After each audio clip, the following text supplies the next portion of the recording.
What's good? What's happening? Patrick CC.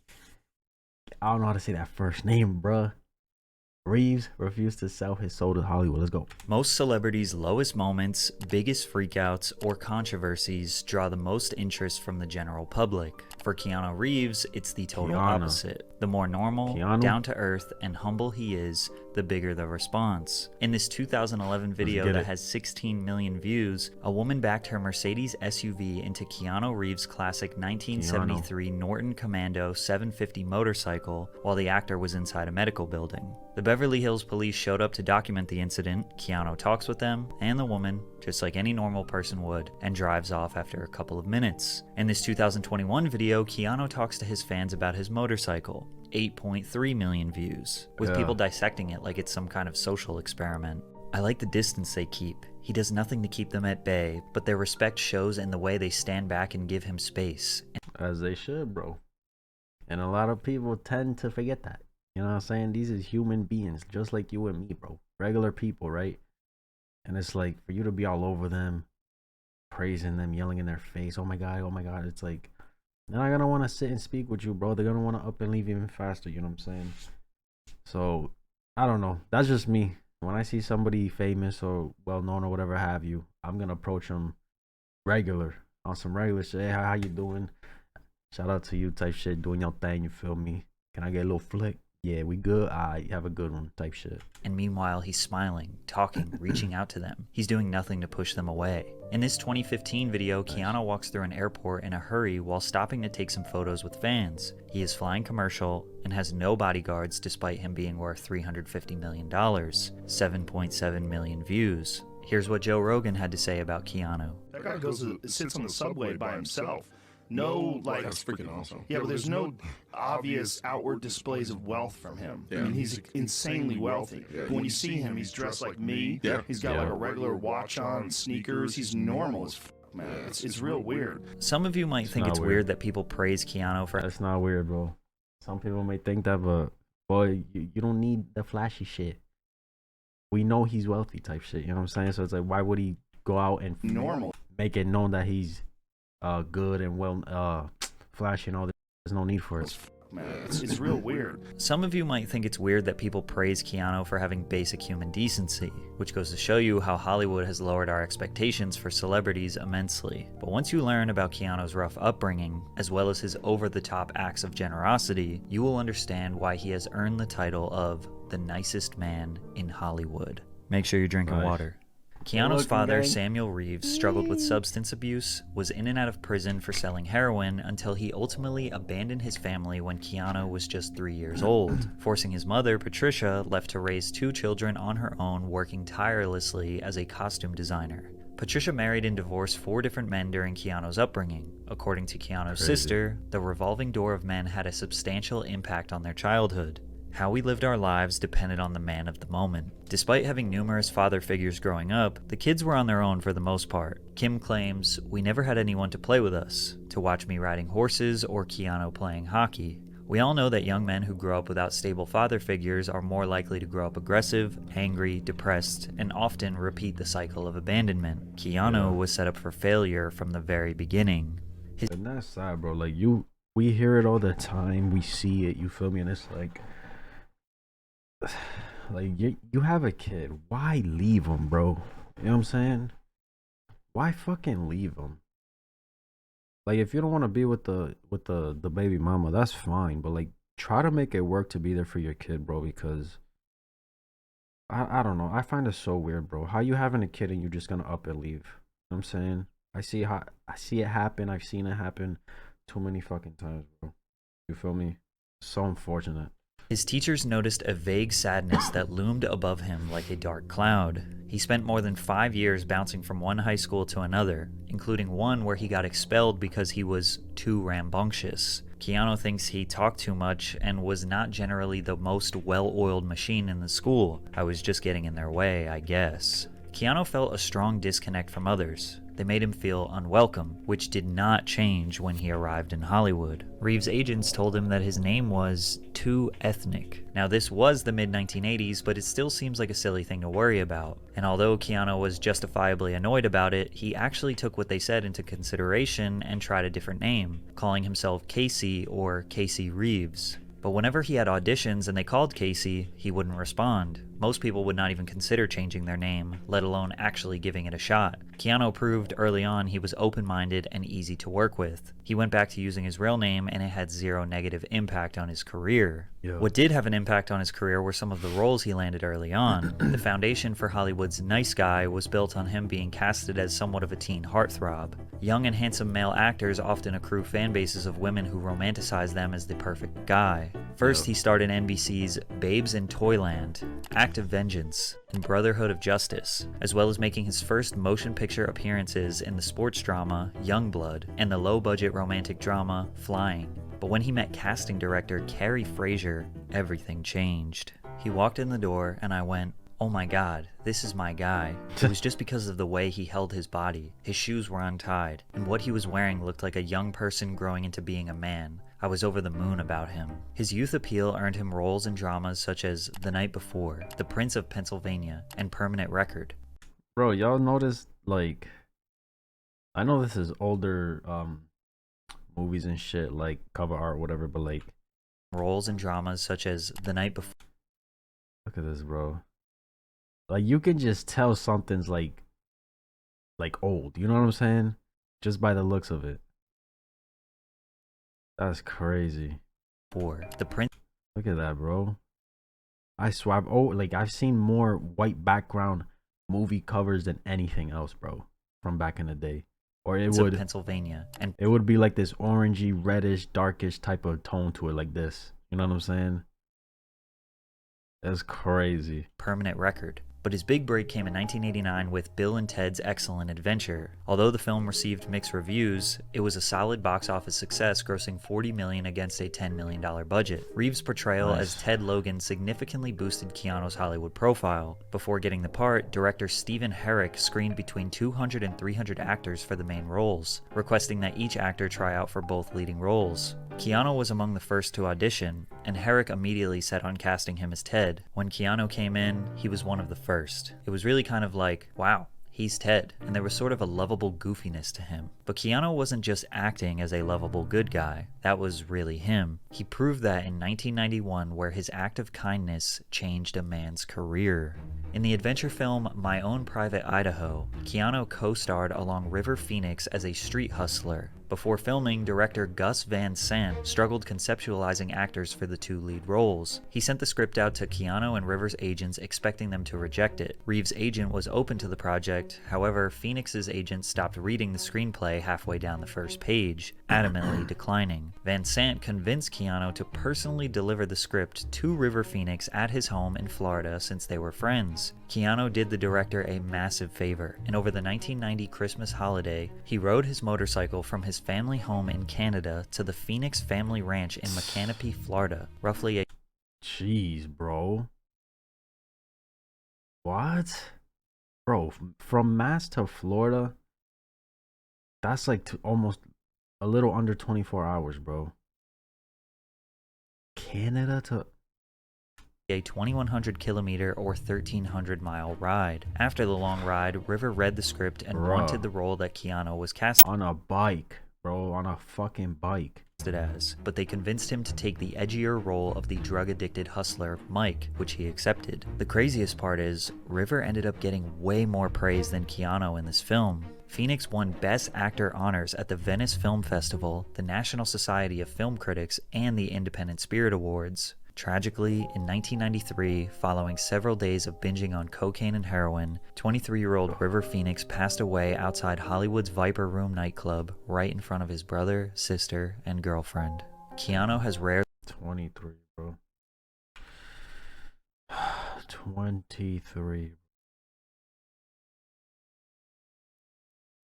Wow. Room nightclub, right in front of his brother, sister, and girlfriend.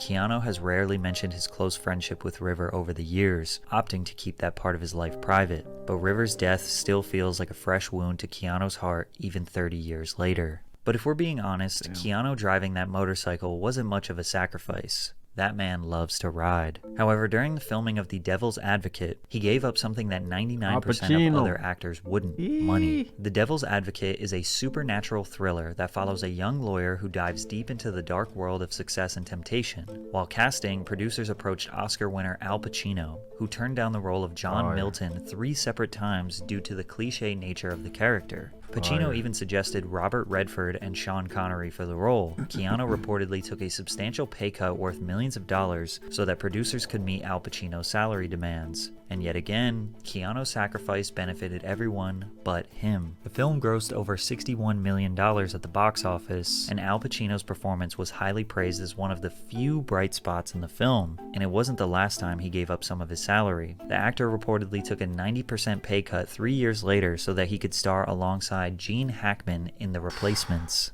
Bro, 90%, bro? He ain't making shit.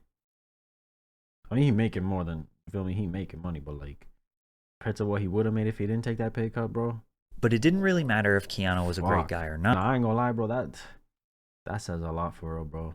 He's willing to take pay cuts to do all these different things, you know what I'm saying? Really shows like that love and passion he got for whatever he got going on, you feel me? Not because many people thought he was a mediocre actor. In his most successful film at this point, he was considered the worst performer. Bram Stoker's Dracula was the award-winning gothic horror film where Reeves portrayed Jonathan Harker. The film was critically and commercially successful, grossing $82 million worldwide, surpassing Point Break as Keanu's highest-grossing film. Although the film was a success, many critics disagreed with Keanu's casting and considered his performance weak. Total film writer Josh Winning said that Keanu's work spoiled the movie. He mentioned it in a 2011 list of 50 performances that ruined movies. Keanu's attempt at an English accent has been considered one of the worst accents in the history of recorded film. Yes, of course, sir. If I may inquire, what in fact happened to Mr. Renfield in Transylvania? But it doesn't stop there. In 1993, Keanu had a role in the Shakespearean-based romantic comedy Much Ado About Nothing. Despite receiving positive reviews, Reeves' casting once again garnered criticism, and he would be nominated for Worst Supporting Actor at the Golden Raspberry Awards. After 2 more lackluster drama films, Keanu's career was on... Bro, what's the point of that? Worst Supporting Actor. Why would there be a nomination for something bad? You know what I'm saying? That is so corny, bro. That is so corny, bro. Like... how do you feel if you win some shit like this? Worst actor.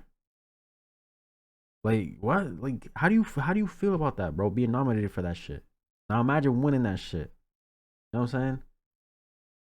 That's so corny, bro. I ain't gonna lie. Golden Raspberry Awards. After 2 more lackluster drama films, Keanu's career was on life support. Luckily for him, something big was right around the corner. Speed, an action classic whose premise revolves around a bus that is rigged by a terrorist to explode if its speed falls below 50 miles per hour. In 1993, executives were looking for an actor to... Oh, that sounds lit. I'm not gonna lie. That actually sounds lit. Like you gotta maintain a speed limit of more than 50. And if you go under that, oh, that's actually tough, bro. What fucking game does that? I think there's a game. I'm pretty sure there's a game where like you have to maintain a speed. If not, the car like just gets wrecked. You feel me? Speed falls below 50 miles per hour. In 1993, executives were looking for an actor to portray the protagonist, Officer Jack Traven. They considered Tom Cruise, Tom Hanks, Wesley Snipes, and Woody Harrelson, but landed on Keanu. And again, he had to make some major sacrifices for this role. The director Jean de Bont didn't want the character to have long hair, so Keanu shaved his head. But then the Damn. studio executives got so upset over his shaved head that they demanded he wear a wig. But this was the director's vision, so they trusted him. However, there were more problems. DeBont didn't think Reeves looked strong enough. The thing with Keanu is that he looks very boyish. I didn't want him to be like a kid, and he loves to be like a kid. Keanu was yet again dedicated to completing a director's vision. He spent 2 months filling out his frame and getting in shape for the role. He was nervous in the beginning, then he got addicted to the adrenaline. This was only Keanu's second action film, but the hard work paid off big time. The summer of 1994 saw the release of Speed, which grossed $350 million on a $30 million budget, becoming the 5th highest grossing film of 1994 and winning 2 Academy Awards. Nice. And if you needed another reason to know how little Keanu cares about money, he turned down a $12 million offer to star in Speed 2, Cruise Control, despite the original being his most successful project to date at that. That's crazy, bro. That is crazy. See, look, that's why you gotta, it's better to build that passion, bro, and just love the fuck out of it. You know what I'm saying? Because, like, once that passion gets you income, but you still in love with it, you know what I'm saying? It's just gonna push you even harder, bro. Because now you love what you do, but now you're making money out of it. Oh, let me go 10 times harder. You know what I'm saying? Like, bro. Point in his career, it wasn't against any of the artists that were involved in the project, but at the time, I'm sure we've all had this kind of feeling sometimes when things just don't feel right, and that's how I was feeling. Because of this decision, Keanu was blacklisted by 20th Century Fox for a decade. It was okay when he sacrificed his own money, but Hollywood executives will punish those that get in the way of making the millions. Unfortunately for them, the blacklist did not prevent Keanu from becoming a global superstar, because his next film was about to set him up for life. The Matrix depicts a dystopian future in which humanity is unknowingly trapped inside a simulated reality that intelligent machines have created to distract humans while using their bodies as an energy source. Keanu was not the producer's first choice. Will Smith declined because he thought the film was too ambitious. Nicolas Cage refused because he didn't want to film in Australia for that long. Brad Pitt declined to star in Fight Club. Good choice. Sandra Bullock felt that Neo should be a man and that she didn't fit. And even Johnny Depp declined, leaving them with Keanu, who felt lucky to be considered for this movie. In preparation for the role, Keanu spent several months enduring intense martial arts training, which was intense considering he was fighting a pretty serious injury. He had a bulging disc in his spine, which led to him having a 2-level fusion on his spine before training and getting a plate in his neck. He never told anyone because he wouldn't have been able to do the film, so he trained for The Matrix in a neck brace. Upon release, The Matrix opened to widespread acclaim from critics who praised its innovative visual effects, action sequences, cinematography, and entertainment. Yo, that iconic ass scene right here, bro. Value. It was a massive success at the box office, grossing over $460 million on a $63 million budget, becoming the highest grossing Warner Bros. Film of 1999 and the 4th highest grossing film of that year. Austin Powers, Toy Story 2, Matrix, Tarzan. That's crazy, bro. Keanu reportedly made $14 million for his role before scoring an extra $49 million after the film because of the box office success. The Matrix is a classic, and although Keanu was a successful actor before, he had officially secured legendary status with this film. As if his father's abandonment and losing his best friend wasn't enough pain inflicted on Keanu, he was about to face another tragedy immediately at the highest point in his life. Keanu and his girlfriend, Jennifer Syme, were expecting the birth of their first child. The baby was stillborn 8 months into Jennifer's pregnancy, which they found out on Christmas Eve in 1999. Suffering from postnatal depression and the grief of losing their child, the relationship didn't last as Keanu and Jennifer eventually split. They remained good friends and were on the verge of getting back together until Jennifer died in a tragic car accident in 2001, just one day after she'd met with Keanu. And even with this unfathomable amount of tragedy, Keanu remains strong and uses his grief as motivation to give to Shit. Fuck, bro.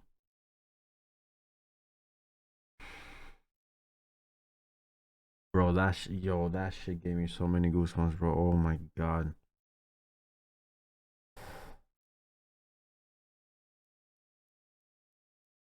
Wow. just one day after she'd met with Keanu. And even with this unfathomable amount of tragedy, Keanu remains strong and uses his grief as motivation to give to others. Because shortly after this, Keanu started a cancer foundation. In 2009, Reeves revealed that he has a private foundation that's been running for 5 or 6 years, and it helps aid a couple of children's hospitals and cancer research. I don't like to attach my name to it, I just let the foundation do what it does. Where most celebrities try to indulge in their own moral grandstanding and pretentiousness when they do a good deed, Keanu kept it private for as long as possible, but his generosity doesn't stop there. During production of the sequel, The Matrix Reloaded, Keanu filmed a scene where his character Neo was involved in a battle fighting a bunch of clones of Agent Smith. The scene involved a dozen stuntmen who all acted as different Smiths in the scene. To thank them for their hard work, Keanu generously gave each member of the film's stunt team a brand new Harley-Davidson motorbike. Wow. And no, this wasn't the only time he ever gave gifts to cast members. Reeves gave his John Wick Chapter 4 stunt team personalized Rolex Submariner watches to thank them for their hard work. The watches were worth $10,000 each. He also took care of the Matrix Resurrection stunt team. Bro. Sheesh, bro. Giving that love back, you feel me? And bro, and let's be honest, man.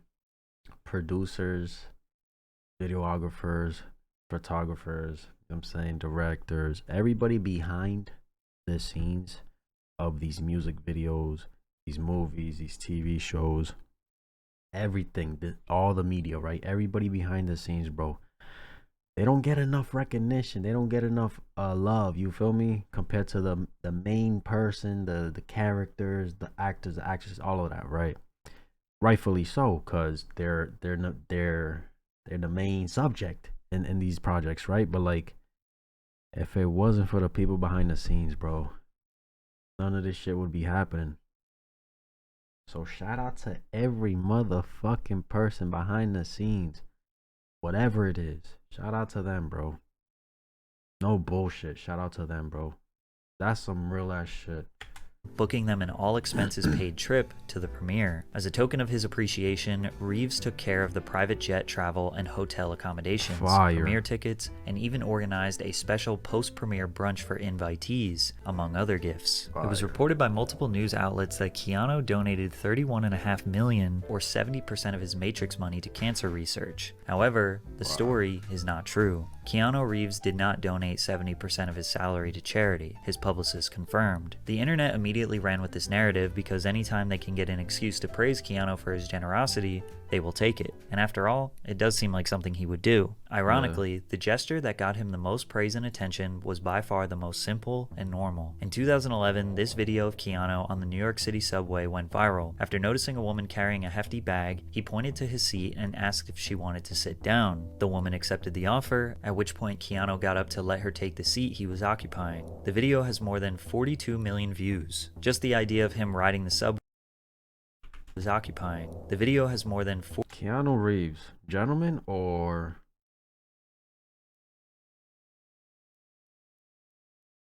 what? Oh, what? Like, what kind of title is this, gang? 42 million views. Just the idea of him riding the subway instead of some limousine or having a personalized driver made people relate to the icon, let alone giving up his seat. Many photos of him with women went viral that point out his no touching policy. He was being coined a respectful king because he refuses to rest his hand on women while taking photos with them, and he rather just floats it a few inches away. That's crazy, bro. And see, people like that, like, mind you, Shorty, all these women, right? They're obviously touching him on the back. You feel me? They have their hair in place and shit. So it's like, if he was to touch them, like on some picture shit, how this is, that's normal. Perfectly normal. No issue with that. But the fact that he says, let me respect, let me not touch, is crazy. And granted, they're touching, they're body to body. You feel me? They body to body. He can even place his hand like up here. But that's crazy, bro, because like in this situation, pictures, videos, all of that, you're not really thinking about that. You feel me? It's just natural. Like, oh, come here, let's take a flick. You know what I'm saying? That's crazy. Away from their back. Most celebrities' dark side or controversies drive the most engagement. For Keanu, it's the total opposite. Viral Keanu news is him giving to homeless people, or spending time with them on the street, playing with puppies, showing a plush toy around China, or dropping genuine wisdom on us. What do you think happens when we die, Keanu Reeves? Covered? Gotta cover it, maybe? I think so. I know that the ones who love us will miss us. With all the pain Keanu has experienced, combined with the massive success he's had in Hollywood, he chose to remain a kind-hearted, humble man rather than a self-righteous narcissist. Nice. Most celebrities sell their souls for fame and fortune. Keanu uses his fame and fortune to help others. And although it may seem like he is over-celebrated for the smallest acts of kindness, Keanu Reeves has proved time and time again that he isn't a great guy by Hollywood standards. He is just a great human being. Yes, sir. Come on, Patrick. Spit them bars, boy. You feel me? Dress like me. Joe Rogan. Net worth 120 million plus. One of the most humble actors out there. Love the positivity he spreads.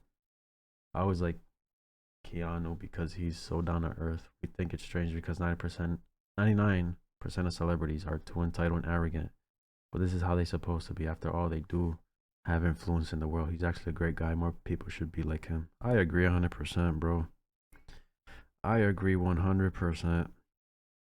I'm saying that cockiness, that arrogant shit, that's corny, bro. I ain't gonna lie. And everybody has that in them. You know what I'm saying? Whether they're famous, wealthy, everybody has it. You know what I'm saying? But it's like, be like Keanu. You know what I'm saying? Be kind, be smooth, be chill, be nice. That's crazy, bro. Shout out to him. He doing his thing, bro. He doing his thing. He's a fucking legend. GOAT. You know what I'm saying? The turning down of roles and shit. Like, I don't know, bro. That, to me, I look at that as like, yo, that's passion right there. You know what I'm saying? That is passion that he got going on. Man. Shout out to him, bro. Shout out to him. Let me know what you guys thought. That's my reaction. If you enjoyed, give this video a like, subscribe if you haven't, and I'm out.